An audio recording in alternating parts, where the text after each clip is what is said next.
You guys loved my last video on ATM10 tips and tricks, so much so that when ATM10 to the Sky came out, I knew that I had to make another, but I didn't want to cover the basic tips that everyone usually does. I needed something special to top the last video, so I've compiled a list of 50 plus tips and tricks that I'm hoping you've not heard of. But quickly, I just want to add that I've made a Discord. If you're interested in keeping up with the channel or hanging out, feel free to join. I've also made a tips and tricks channel there where you can share and find even more tips that I will have missed in this video. So without further ado, let's get straight into it. So if you've been following along with the basic quest line, you'll have found out about sieves. It's quite literally the third one down from the main starting out quest. But did you know you can multi-sieve? If you put more than one sieve together and put the meshes in, when you start sifting gravel, you'll actually start sifting all 4 of them at the same time. In fact, it'll do any sieves in a 5x5 area around the one that you're selecting. So for example, if I've got this setup here, which is the most insane sieving setup you've ever seen, the ones in a 5 block radius of this main sieve here will actually be sieved. None of those ones over there, but that does give us a huge area of 5x5 to do manual sieving. There is a catch, however. When it comes to upgrading sieves, you tend to use the material that was last used. So you use flint to upgrade your string mesh into a flint mesh, and then you upgrade it to iron, gold, etc. If I swap out some of these meshes for the flint variant, it will only allow me to sieve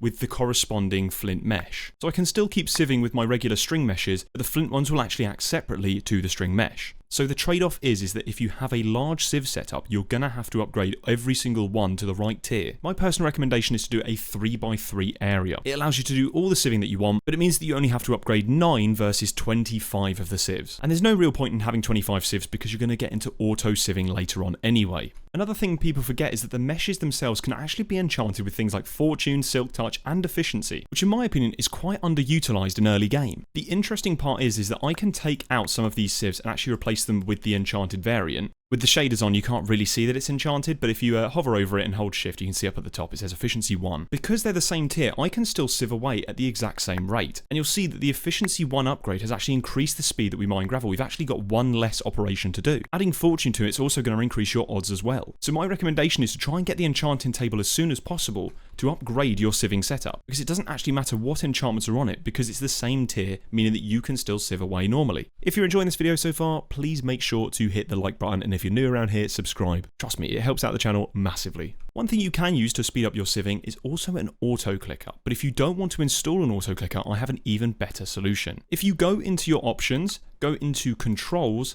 keybinds, and find your use item place block here and set it to a key that's on your keyboard, something that's not used. So for example, I tend to use end as it's never used, but also the apostrophe key works. It's not been used by any other keybind, but for now I'll stick with end. Once you've set it, go out of your menu, go back to the main game, and if I hold down that key, you'll see that it will actually go significantly quicker than if I just hold right click normally. Now what you will see is there's almost like a little bit of a blip of where it goes slow and then it goes into the speed mode, so just try and see that. Sometimes it doesn't happen, so you just have to let go of the key and try again, but you'll see without an auto clicker, I am now harvesting so many resources at such a quick speed now. Every time you want to use your right click as normal, you just need to go back into the keybinds, press reset, press done, and now you're back to normal sieving, and you can use all of your chests and enchanting tables as normal. The next upgrade I would get for your sieving setup is an item collector and a barrel. Replacing the middle sieve here with a barrel and putting a basic item collector. If you have a look, it's a really simple recipe requiring obsidian and an ender pearl. You can get both of them really early game by sieving endstone and obsidian,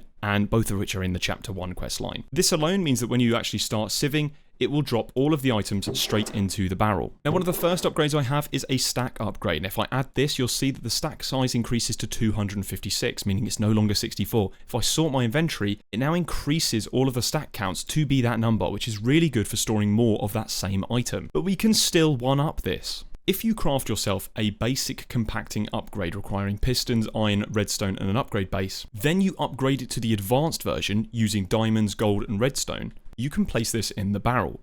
If you go to your advanced compacting settings, click on this to go into compact anything, press this again so it works in the GUI, and press this apple here, the match item, and change it to match mod, you can grab one of your chunks, pop it into this section here, and if you press this to allow, what will happen is when you drop your item back in, it will now turn it into the ore. It will compact it from that 4 shape here into one of the ores. You can drag and drop every single one of your items like this, and it will now sort them accordingly. And now anything new that gets added into this barrel will be instantly compacted. As you'll see here, if I do that, it now compacts it down into the ore form. Afterwards, I can then use whatever ore processing I want. For example, I can now use a hammer to get it into the dust form, or I can just smelt it up regularly. Another really good option is the squeezer from Integrated Dynamics. That will double your ore and then give you a chance for a third little bit of ore as well, so that's even better than the hammer. One thing you'll need a lot of is dirt. It's used for sieving, so you can get all of your seeds, bamboo, all of these different things here, including mycelium spores and grass seeds. And I've got two really dirt cheap, simple methods to getting it, pun intended. I'm going to show you a manual way, and then I'm going to show you an automatic way of how you can get even more dirt. First things first, the manual way. If you craft 2 dirt together with 2 gravel, you'll get 4 coarse dirt, meaning that you will get 2 stacks if I use 1 stack of dirt and 1 stack of gravel. I can then place all of my coarse dirt like so, and I can even use one of these construction sticks to speed this up. But what I'm able to do is just simply right click and get a load of this coarse dirt on the ground. I can then switch to any kind of shovel and hold the Ultimine key, which is tilde, the one below escape, and right click, and it will turn it all into dirt path. From here I can use the Ultimine key again and break it, and I will get all of that returned to me as regular dirt, and I can keep repeating this process. So now the thing you've been waiting for, the automatic version. If you start generating yourself some mud, so what I want to do is place a hopper like so, place a drying basin on top of it, and go up with 2 dirt blocks on top of that. Punch out the middle block here and add your extractor from Zycraft, and then you want to make a little water pool next to this dirt.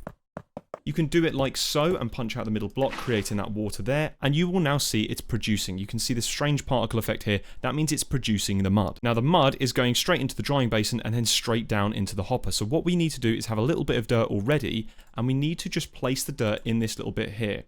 That will then mean that the dirt goes straight into the drying basin, will dry out immediately and turn into dirt. You'll see it will go straight into the hopper because it's now filtered just for dirt. So there we go. We're now generating dirt passively just using the extractor from Zycraft. Now I'm going to show you some barrel mixing automation tips as well. One of the things you'll want early on is porcelain clay, which comes from clay. And the way that you get clay is by tossing a dust block into a barrel of water. And you can see that here. If I place the barrel down, add the water, right click with dust, it will then turn into clay. And if I right click again, it will pop off and pop straight into my inventory. You can automate this entire process really quickly. If you get yourself a sink and then combine it with some sort of pipe so that we're just piping water directly into this oak barrel at all times, you can add an oak drawer 1x2 on the side of this barrel. If you go inside the barrel by just pressing the trim, add a pusher upgrade and set this to back, any of the dust that goes in the top slot will now be pushed straight into this oak barrel. We can then add the puller upgrade here to pull in from the back, and you'll see there's a lot of noise, but it will now produce clay really quickly. That is an absolutely horrible noise. If drawers aren't your thing, or maybe they're a bit too expensive, you can always swap this out for transfer labels. Transfer labels are really cheap, requiring just redstone chest and a hopper for 2 of them, and what you can do is place a chest here and your oak barrel here. You can then shift right click on your barrel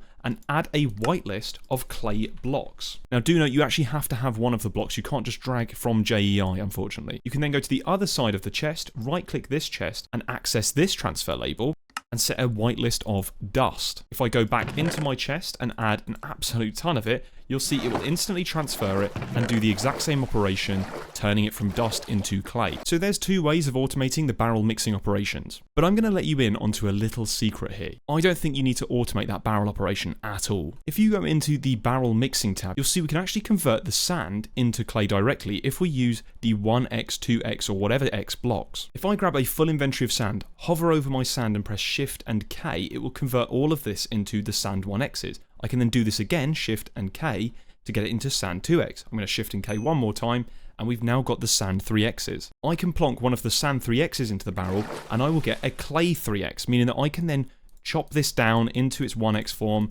into regular clay like so. Look at how much clay we've now got. I don't think you need to even automate it because you get so much clay this way, you don't actually need any more than that. Now a weird one to note is that in these barrel mixing operations, you can't do it with the Witchwater sand to soul sand recipe. So the automation will still need to apply in something like that's case. Well actually I'm lying. In the case of soul sand, you don't need to automate that through the barrel mixing at all. You can actually do it through create using a soul campfire. The soul campfire does require 1 soul sand to start with, and you don't need to go very far in create. You literally just need the fan, so you'll need a little bit of andesite alloy, but you can completely remove the plates because you can use the hammer like I showed in the last All the Mods 10 tip. The hammer is really simple. You just need 2 blocks of iron or copper or whatever and 3 sticks. And if I place my fan like so, pop a hand crank behind it, and just check which way the air's blowing. It's easier to turn off shaders in this case. In this case, it's actually pulling towards us. Equally, I could hold shift and right click and it'll actually push. I might as well use the pulling mechanic. So what we're going to do is place the soul campfire at least a block away from the encased fan, and you'll see that we can convert sand directly into soul sand. But you'll see that the compressed recipe also works as well. So in this case, if I go over to a crafting table and do the exact same thing, compressing all of our sand down into whatever we can, the highest block, for example,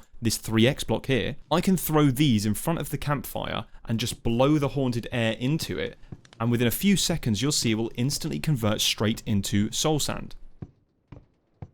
There we go, it's now converted and it's soul sand 3x, meaning I can just uncompress it like I did with the clay earlier, and now I've got all of the soul sand I will ever need without actually having to automate that barrel process. I told you guys you were getting some useful tips here. The next thing I want to show you is how to get infinite spawners and go to the end really quickly and as many times as you like without having to eat end cake. And we're going to do it through the Ars Nouveau Conjure Island tablets. The one that I'm talking about specifically is the Tablet of Conjure Island End Portal, requiring just 8 Eyes of Ender and a Vexing Archwood log. If you don't know how to get the Vexing Archwood log, my recommendation is to go into the market. There's a really simple craft for it, just requiring red wool, some planks, and then some logs. If you go into it, you can find in the saplings the Vexing Archwood sapling, and for 1 emerald you can get the sapling, grow the tree, and get the wood that way. But for this ritual, you're going to want to go 14 blocks away from your base. It doesn't have to be exact, just 14 minimum. I'm going to use an angel block here to just set this, but you could build out from the island. Place your ritual brazier, and you need a full source jar. In this case, I'm going to use a creative source jar, but you do need a full source jar. You right click with the Tablet of Conjure End Island, and then right click with an empty hand. It will then build you the portal room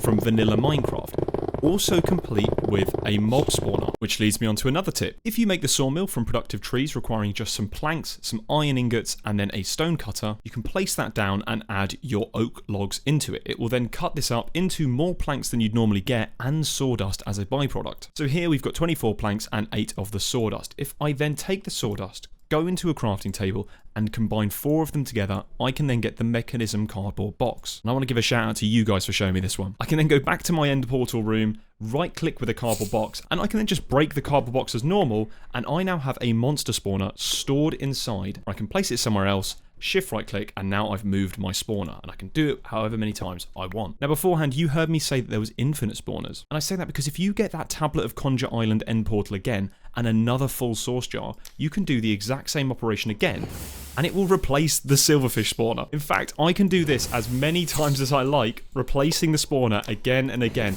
at the cost of just some Eyes of Ender and some Vexing Archwood logs. Obviously, you have to be careful of these silverfish. They will attack you. Considering the only other way I know how to get monster spawners is the Gateway of Hellish Fortress, which requires a lot more work and requires you to go through all of the waves of piglins and skeletons. I think this option is just 10 times easier. Whilst I'm on the topic of Ars Nouveau islands, I would actually also check out some of the other islands you can create. For example, you can get the Conjure Island Village to get access to villagers really early on. You can also use these islands to change the biome of your area as well. So for example, I want to use this Conjure Archwood Forest. And if I place this over my base, you'll see it will start growing that island, but it will also convert the biomes below. So if I'm really not a fan of this savanna biome, for example, the grass looks a little bit, odd, I now get this Archwood Forest, lovely bluey green kind of leaf and grass texture. It looks really cool. So you can use the Conjure tablets to change the biomes, or just grow yourself another separate island like so. The cool thing I like about the Archwood Forest one is that I can then just add it, but also add source gems, and this will increase the radius of how far this platform's actually going to grow. So in this case, I'm going to use 20 source gems to increase the range. I'm going to use the tick sprint command. As you can see, it's quite slow to build, so if I tick sprint this, it will then grow out the island at a rapid rate. And yeah, this is going to take a long time for this to actually build itself. There we go, it's now finally finished, and you can see I've converted this whole area here to the Archwood Forest. It looks amazing. I also start getting the Ars mobs to spawn. So for example, we've now got starbunkles here, and we've also got this wheeled walker here, which I've actually never seen before. This is a really funky little guy. I like how my instinctual reaction was to punch the thing. But like I said, this can be really useful for changing the biome of your world, or you can just use it to make separate islands on the side and expand your base a lot quicker than manually placing all of this dirt and grass. One thing that you'll be creating in chapter 2 of the quest book will be a productive metalworks foundry. They're not difficult to make, but this is probably the base model that you'll end up having. If you follow the quest here, it will actually show you how to make it, and if you look at my Gears guide, I also show you how to make it in that video as well. If you add a foundry drain to one of your sides, add a casting table underneath with a foundry tap above it like so, and obviously make sure you filled up your foundry tank with lava first. If you then plonk 4 steel ingots into your controller and let them melt up, there we go, that's all finished now. And if you grab a stick, you can plonk it down on the casting table and right click the foundry tap and you will make a rod cast. You'll see that once it's done, it will then, boom, there we go. Now we've got the rod cast here. You can actually melt down the blaze powder you got from the dust sieving and turn it into molten blaze. You can then combine 4 of them to create 1 blaze rod. The way that you do that is just by adding 4 of your blaze powder into the foundry controller, and if you've got your rod cast still down onto this casting table, once that's all melted up, what you can do is then just pour it, doing the same method that we did before, and turn it straight into a molten blaze rod. It'll cool down and then it will pop out as a blaze rod. And there you go. That's one way of getting blaze rods quite early game. Don't forget that you can also automate this by adding a hopper on the front of your controller and adding your blaze powder that way. And you can also hopper out of the casting table by pulling a hopper out like so. If you then come over here and add a lever, it will now pour the molten blaze, cool it down, and drop it into the hopper. There we go, and it will just keep doing that. You don't need a redstone clock. Some people put that there. You really don't. Just use a lever, and you'll see it produces the blaze rod, pops it down into the item slot below, and now we've got an infinite blaze rod generator, provided that we put all of the blaze powder in like so. Another method that you can use is through Oratech. Oratech allows you to craft the assembler, and despite the very confusing looking recipe, the actual recipe itself is not very difficult. The motors are the hardest thing you'll get, but again, they're not very difficult provided that you have steel. An adamant ingot is literally just diamond and nickel combined together. If you're not familiar with Oratech, you'll see that once you've got it in your hand, it will actually show you the area that it's going to take up. If you plonk it down, you expect something to happen, but this is not actually the machine. You then need your machine cores. I'm not going to explain Oratech's machine cores, but you can use any of the machine cores here, including the primitive, which is the easiest to craft, or the basic machine core, and you're going to need 3 of these. So what you need to do is just right click it with 3 of them, and then your third right click will then turn it into the assembler machine. And check out that animation, what a cool animation. And if you go over to any of the plug sides, for example, just here, and plonk down your energy pipes or whatever you're using, it will then charge up the assembler. You can then plop in 4 of your blaze powder like so, and it will convert that into 1 blaze rod. You don't have to actually spread out the recipe, you can just plonk in your big stack of blaze powder and it will actually just produce the blaze rods like so. So depending on if you have power or not, I would recommend the assembler, but the productive metalworks way works just as well, and you will need them if you're going to be doing gears anyway. Another really notable tip is that if you get the ancient debris, and you'll be getting this from sieving blackstone, or specifically crushed blackstone, you'll probably want to turn that straight into netherite. The problem is the vanilla recipe for netherite is actually kind of expensive, requiring 4 gold ingots and 4 netherite scrap. But you can make this easier on yourself. If you use some form of crushing, in this example I'm using the ore hammer like I showed earlier, you can get 2 nether scrap out of it. But we can make this even more efficient using the foundry from Oratech, and again you have to do the exact same thing, place it first, then add your machine cores and right click. There's actually a recipe in here that allows you to make netherite using only 1 gold and 1 netherite scrap. So if I just combine them together like so, it does take a little bit of time, but I'm now producing a lot more netherite using a lot less gold and a lot less scrap as well. So we're using our resources even more efficiently.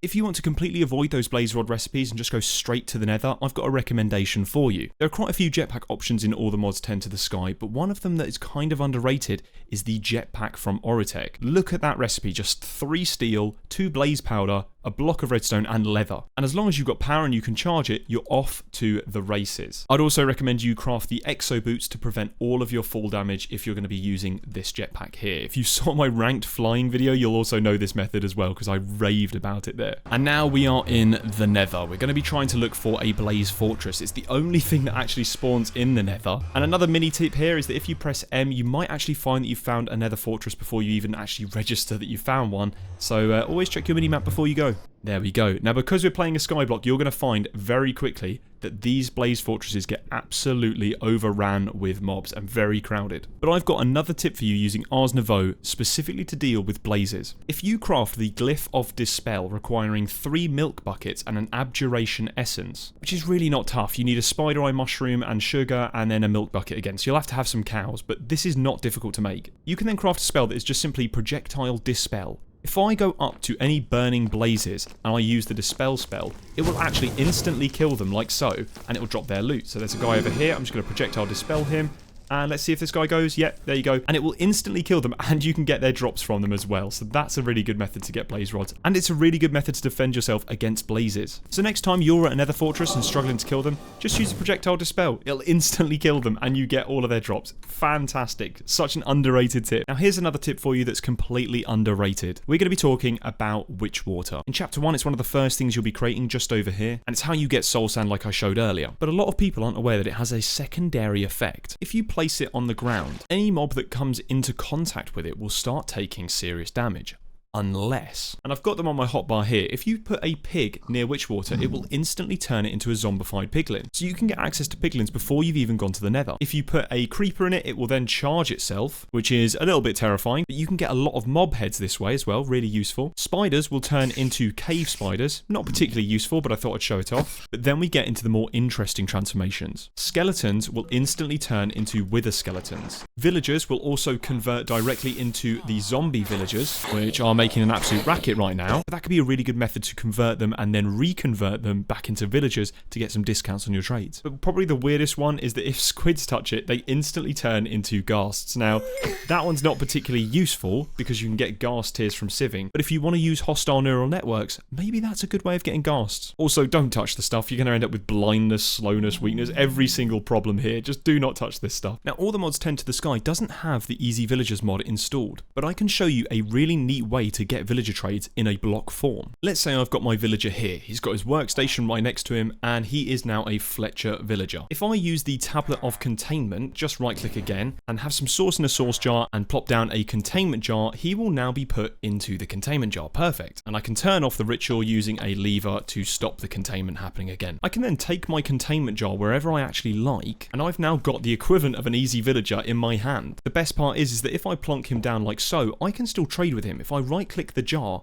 I now have all of the trade options that I had before, and he doesn't need his workstation to reset. One of the first things I would prioritize in your Let's Play is a time in a bottle. Unlike All the Mods 10, the recipe is the vanilla recipe. Really, really simple. Once you've got one, what will happen is it will store the time in this bottle, meaning that you can use time at a later date. If you're not familiar with a time in a bottle, what it can do is speed up time. If I place a furnace down or any kind of machine, and I just start cooking my materials, in this case I'm making some charcoal, I can shift right click and it will now speed it up for the next 30 seconds at a 2x speed. And you'll see the furnace is significantly quicker. I can then shift right click and do it to 4 times, 8 times, 16 times, and you'll see the speed is now ridiculous, and it will use the time that's stored in this bottle. So the time in a bottle is really useful if you just want to speed up things like maybe some bee production, your furnaces, maybe some machines like generators. It still doesn't beat the time one from Just Die Things, but I would totally recommend it as an early game solution before you've actually got the time wand. I'm now going to cover something that I actually covered in the last tips and tricks video for All the Mods 10, but I think it's even more useful for All the Mods 10 to the Sky. That is the Polymorphic wand. It requires blaze gold, polymorphic catalyst, and the fluid canister, requiring you to get a little bit into Just Die Things. The polymorphic catalyst requires blaze gold and netherwort. Netherwort can be done from sieving soul sand. And to fill up the polymorphic wand, what you need to do is plop down some water, throw in some polymorphic catalyst, and then right click with your wand. It will then suck that up. The regular polymorphic wand can have 2 buckets worth stored. We're going to go underground to show this one off. What the polymorphic wand does is it converts mobs of their current type, so if they're hostile or passive, into other mobs of the same category. So I've got a pig here, and if I right click him with a polymorphic wand, he will choose any kind of random passive mob to turn into. And you'll see we get llamas, ocelots, cats, glow squid, trader llamas, mushrooms as well. We can get basically any kind of passive mob from this. I feel a bit bad, this tadpole's just sort of jumping around. Right, there we go, you're now a chicken. But where this gets interesting is that we can do this with hostile mobs as well. If I have, say, a creeper here, I can turn him into a piglin, skeleton, and other mobs that you might not actually be able to get in the regular game. Wow, I even turned it into his skeleton horse. That's pretty rare. Phantoms. Phantoms are incredibly useful. If you're playing on a server and people keep on sleeping through the nights and preventing you from getting phantoms, this is a possible way of getting phantoms without actually having to go through that process of, having to sleep throughout the night. You can get shulkers really early game as well, and you can get raid mobs such as the Vindicator or Evoker. So you don't even need to go through a raid to actually get this fella right here. I think he agreed with me. Wow, even piglin brutes, they're not even possible to get because we don't have bastions, so that's an incredible little find there. So if you've not considered it, I would definitely recommend the Polymorphic Wand. There's the upgraded version of the Polymorphic Wand called the Advanced Polymorphic Wand, but that requires Eclipse Alloy, which requires Netherite, so this is a little bit later game. But what you can do with this version is a targeted polymorph, so you can actually disable the random polymorph and shift right click your target. So let's say I want to turn things into this zombified piglin here, I can shift right click him when I go up to him and it will say polymorph target zombified piglin. If I then get any kind of mob and right click it with the Advanced Polymorphic Wand, it then turns it all into these zombie piglins. So if you're trying to farm that one specific mob that you just can't seem to get enough of for a hostile neural network, the Polymorphic Wand is your best friend for this. Now you might be looking to fight the Warden. Maybe you want access to some Echo Shards, some Sculk Catalysts, or maybe even the Warden Tendril so that you can do even further enchanting with Apotheosis. But if you look at the recipe for Sculk Shriekers, you'll see it requires a Netherite mesh to be able to actually get the Sculk Shriekers, the Echo Shards, or any of the Sculk stuff over here. And something you'll notice is that if you stand on it, it won't summon any Wardens. If you press F3 and hover over it, you'll see this can summon is set to false, which basically means that no Wardens will actually spawn if we stand on it. The way that you fix that is by using a Sculk core crafted with 4 Echo Shards and an Ender Pearl and right clicking, which will then, yeah, as you can hear, that's a bit of a crazy sound, but that now activates this Sculk Shrieker, and that can summon feature is now set to true. So when I stand on it now after 3 attempts, it will now spawn in a Warden next time it's touched. There we go, fantastic. You'll also need the Warden placed under a fluid laser base if you want to try and get some of the soul lava here. But using another Ars ritual, we can actually get access to the Warden a lot earlier. Another one of those Ars islands I was talking about is the Conjure Island Deep Dark, requiring deep slate, 4 blocks of amethyst, and a vexing archwood log. Placing this down with another source jar and then right clicking with an empty hand will then spawn in an area of deep dark sculk, and as you can see it's being built now. So when that's been built, you'll see you've got some of the Sculk Catalysts, some of the Sculk Sensors, and you've also got the Sculk Shriekers. And if you notice, they actually can summon the Warden as well. So you don't actually need to go through all of that hassle of crafting the Sculk Core and whatever. You can just go straight for this Deep Dark Island and get it that way. But definitely do that at your own risk. There are 3 possible ways of summoning the Warden just there alone, so a little bit spooky. Oratech offers some really interesting ways of getting steel and plastic early game. So if I place down a centrifuge from Oratech and then add the basic machine core and right click again to form the centrifuge, I can then tack on a fluid add-on to the side of it. Now it requires you use the centrifuge to make these carbon fiber strands, but once you've tacked that on, you'll see it now becomes a fluid separating centrifuge. I've got a sink here which is an infinite water source, so if I plonk down a pipe and then pull from it, it will then fill up the centrifuge with water. We're now trying to make raw biopolymer, and there's a few recipes for this using biomass or solid biomass. My preferred option is the packed wheat, which is just 4 wheat put together to make a packed wheat. If you plonk that inside and then obviously give it some sort of form of power, it will then convert and centrifuge this up to make the raw biopolymer. Now, raw biopolymer can then be separated again in the exact same process, taken out and, popped in here, and it will then turn it directly into plastic sheets. And these Oratech plastic sheets can be used in all of the industrial foregoing recipes as a replacement for the regular plastic sheets, and in my opinion a little bit easier than the fluid extractor from industrial foregoing. Another alternative to getting plastic is actually through the plastic bee. Plastic bee is made from a resin bee mixed with a lumber bee, and you will get the plastic bee. If you centrifuge its combs, you'll also get the Oratech plastic sheets, but you'll also get latex. And like I said, the industrial foregoing latex processing takes absolutely ages, so if you can get the plastic bee early game, I would totally recommend that over the fluid extractors. Also, if you're looking for an easier recipe to get steel, you can use the biosteel, which requires the foundry that I showed off earlier when making netherite, and biosteel acts as steel in all of these existing recipes. It's really, really good for that. Another mini tip is that I would recommend, if you don't want to use the market to try and find all of your mobs, maybe check out some of the gateway pearls. The gateway of the Emerald Grove is crafted really easily by using any kind of flower and an Eye of Ender. You fight 4 waves of enemies, starting with zombies, then spiders, then zombies and spiders, and then lastly the necrotic farmer. Each wave will give you a reward of like hay bales, cactus, sugarcane, bamboo, carrots, all of the different seeds. But if you kill all of the waves, you get 6 cows, chickens, sheep, and pigs. You don't even have to touch the marketplace to buy the spawn eggs for the cows. If you're looted up or have a mob farm already going on, I would recommend you check out some of these gate pearls because fighting them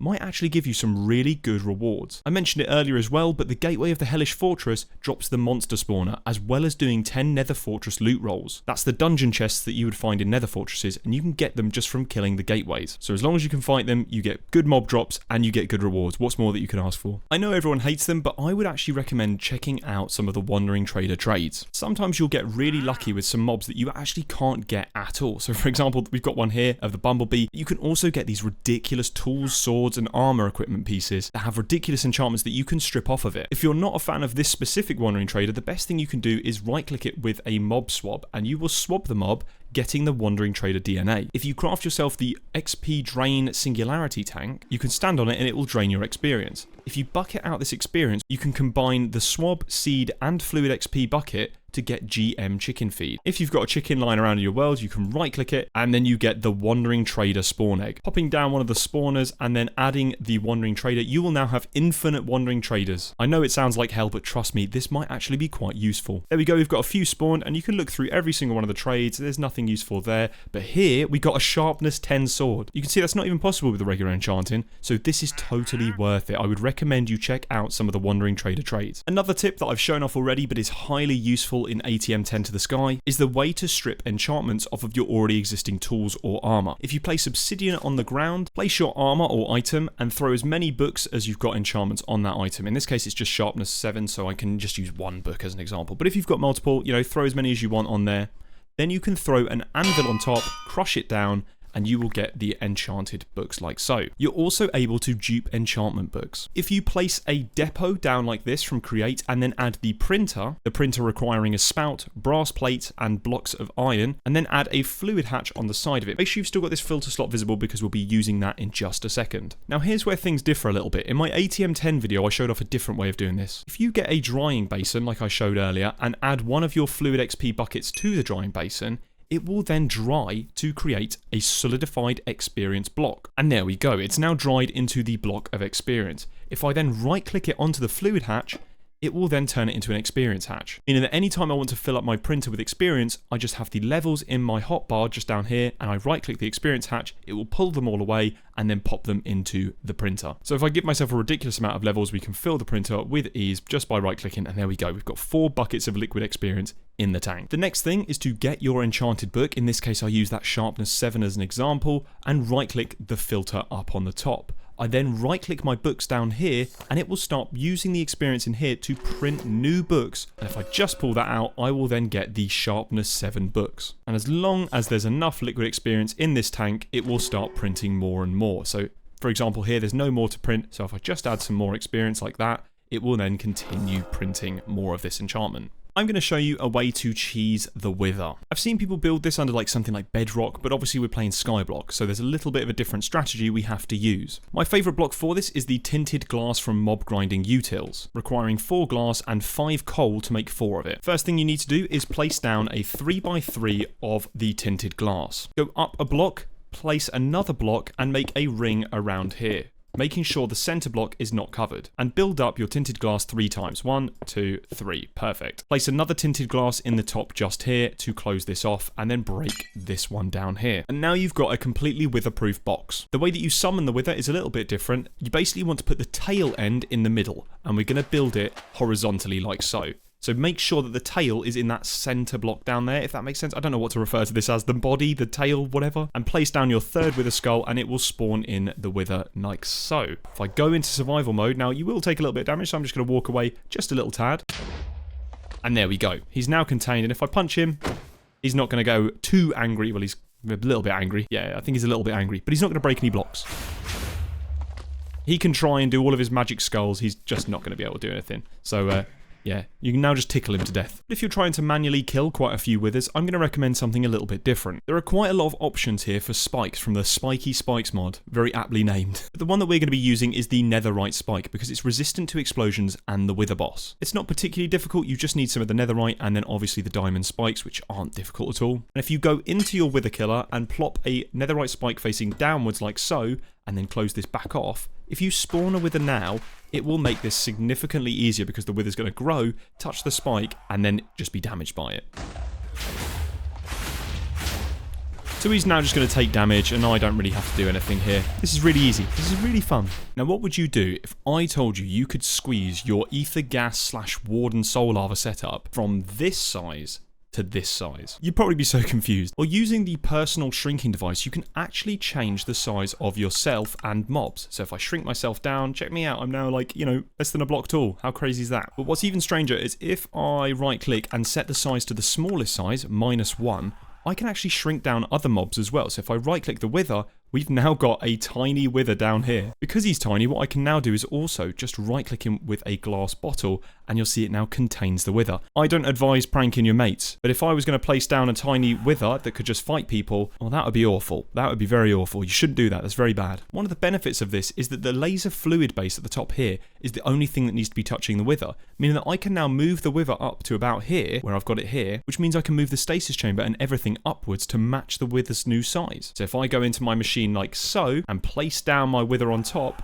and then place back the tinted glass, I now have a significantly compacted version of the ether gas generator that I had over there. And just to prove that that's still working, you can see if I go inside, yeah, we're now generating ether gas here. And the wither seems to be still steady on his same, yeah, the exact same health he was on previously. So another super useful setup. You don't necessarily have to have this in a compact machine. You can have it as a smaller area like so. You can also do this with the Warden for the soul lava, like I mentioned earlier. One thing that you'll 100% need in your Let's Play is snow, ice, packed ice, and blue ice. One of the best recipes for snowballs comes from using slimeball and white dye. White dye being created from bone meal, just being turned into white dye. And then you've got slime balls. Now slime balls, there's a really interesting recipe where you can make slime blocks by mixing water in a barrel with a bucket of milk. And that will create you a slime block, which can then be decompressed into 9 slime balls. But I can do you one better. For those of you who watched the previous ATM10 tips, this will be very familiar for you. And it finally got added into all the mods 10 to the sky. You first want to place a hopper, then on top a drying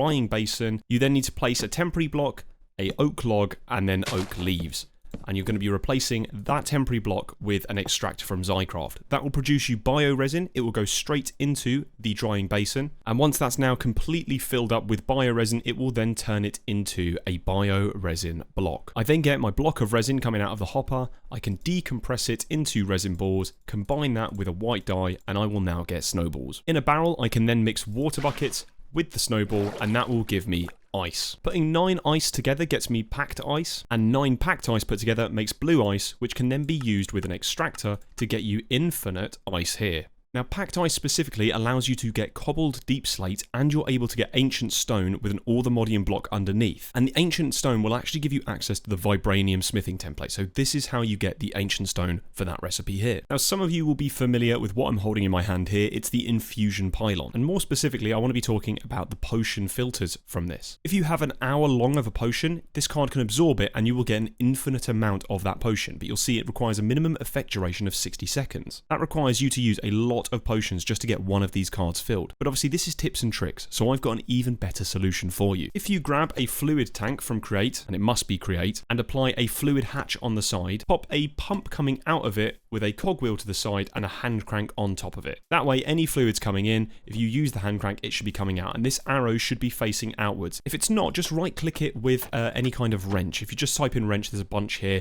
The one from Applied Energistics works, which is, in my opinion, one of the easiest ones to get. It's just a bit of nether quartz. Normally, when trying to fill up the potion filter, what you do is have the potion in your right hand and then the potion filter in the left hand. And what you do is you drink the potion, holding right click, and you would get the night vision straight into your potion filter. But that's only 3 minutes of the potion. We need a whole hour, as you can see, 180 seconds out of 3,600. So if I right click my potion onto the fluid hatch, it will then go into this tank, 250 millibuckets of the potion of night vision. If I then spin this crank twice, 1, 2, I then get the potion effect, and if I right click, it then gets absorbed by the card. And you'll see I got the whole 180 seconds, well, minus 2 seconds, and it used less than 20 millibuckets of this potion. So if I just keep doing this, giving myself the potion, and then just right clicking instantly like that, I can then fill up my potion really quickly, and I'm just going to fill up the entire potion filter. There we go, I've already filled it up. So that one potion, I've still got half the potion left in. That one potion is now completely filled up, and I can now place my infusion pylon, place my potion filter in it, and I have infinite night vision from one potion. And bear in mind, that was about half of a potion worth. If you used any kind of longer potion, you'd use even less than that. So out of one potion, you can make an entire potion filter. How useful is that? I've never seen anyone talk about it. It's just so good. So you might have already seen my previous video on the new G-Ore setup, which is incredibly fast and produces ridiculous amounts of resources. You can get access to growth accelerators really early game, and I don't think many people are aware of this. From the same mod that brings the directional and the boosted growth accelerator, it also brings the cranked growth accelerator. You can make this with minimal resources, requiring iron, wood, and then wooden cranks, which is just so simple. Placing this down, and on the power side of it, if you place a wooden crank, you can then put any of your gears or amethyst clusters or even the flawless gears and just spin the crank, and it will grow them insanely quickly. Check this out. So I spent less than 10 seconds cranking it, and there we go. We've now got a completely filled gear with a bunch of clusters on it. You can just break them yourself and use the cranked version, and that's kind of a semi-automatic manual way of doing it, but it's really good for early game. We've all been there where you need a little bit more extra iron, but you just don't want to do another 5 minutes of sieving. And that's where the cranked growth accelerator comes into play. Gears themselves are really worth getting into because it only requires 10 of the ingots placed over a 1x sand block, and you'll get the budding gear block. You don't even need Silk Touch to break them once you place them. You can literally just break them with a regular pickaxe and you'll get the budding gear block back. So you can just keep storing them and just cranking it when you need it, and there you go. So now we've got some more gears here. We can just take them, smelt these up, and now we've got 4 extra iron ingots that we didn't have before without needing a whole gear setup. But if you are interested in a gears video, check out my last video where I set up a farm that produces 2 million items per hour. It's ridiculously quick. So that has been 50 plus tips and tricks that you can have in your world for ATM10 to the skies. I hope you enjoyed, and if you did enjoy, please make sure to smash the like button and subscribe if you're new around here. Comment below any other tips that you think I've missed, or if you join my Discord server, you might see some new tips in there as well. Either way, I'll catch you around next time. Take care.